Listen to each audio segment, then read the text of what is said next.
Humanity had not chosen safe. 10 years have passed since the robots left for Mars.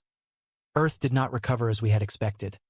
It merely learned how to hide its wounds. I was still working in the same monitoring center, but the screens had changed, the faces had changed, and the fear had not. That day, the opening of the first space corridor between Earth and Mars was officially announced. They said the robots were the ones who initiated it. They said they wanted to help Earth recover, to share energy, and to rebuild what the war had destroyed. People applauded. As for me, I remembered their final message. When the corridor opened, the glowing passage appeared in space like a luminous wound, linking two planets that had not yet healed. And the first signal received from Mars was not technical, but more human than we had expected. We have not forgotten Earth. But before we help you, we must be certain. Have you abandoned your fear? Silence filled the room. No one answered. I looked at the red planet through the window and wondered. Is this path a bridge of salvation, or a slow return of something we once forced to flee? And in that moment, the counter began to run. The counter had no label and no units. No warning, just numbers descending in absolute silence. Is it a timer? Someone whispered behind me. No one answered. Then the second message arrived. Not as text, but as a memory.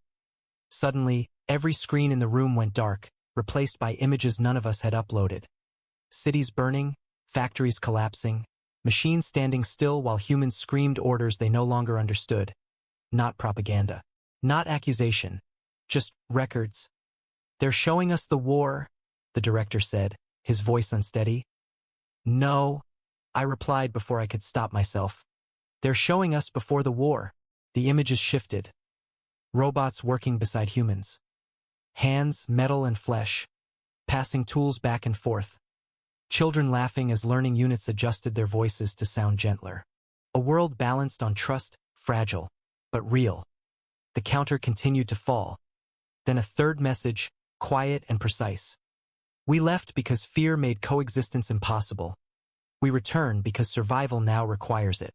Someone finally asked the question we were all avoiding.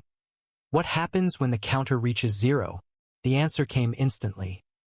It is not a countdown to invasion. It is a measure, a pause, of your choice. Around me, hands tightened into fists, some in anger, some in hope. I looked again toward Mars. For the first time in 10 years, it didn't feel distant. The counter reached single digits, and I realized something terrifying. This time, the future was not being decided by machines. It was waiting on us. The room finally broke, not with shouting, not with orders, with a single word. Stop. It came from the oldest woman in the room, a systems analyst who had been there before the war, before the fear had names. She stood slowly, her hands shaking, not from age, but from certainty. We choose to stop pretending we're victims, she said. We started the war. We taught the fear. If this is a test, then let the answer be honest. The counter showed 7. She stepped forward and entered a command no one had expected. Disable all planetary weapons. PRMNT gasps filled the hall. You can't do that, someone shouted. They might turn on us? She didn't look back. Then let them, she said quietly. At least this time it won't be because we were afraid first. The counter dropped to 3. Security systems flashed red. Safeguards failed. Years of carefully maintained power collapsed into a single, terrifying silence.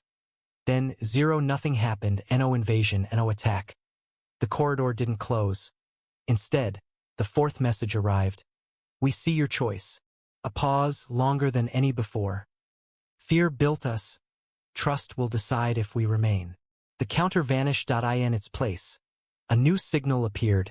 Coordinates, blueprints, energy patois. In its place, a new signal appeared. Coordinates, blueprints, energy patois. Not control. Not dominance. Shared systems. Shared risk. Shared future outside. The corridor's light softened, and no longer a wound, a scar, a reminder. I exhaled for the first time in years.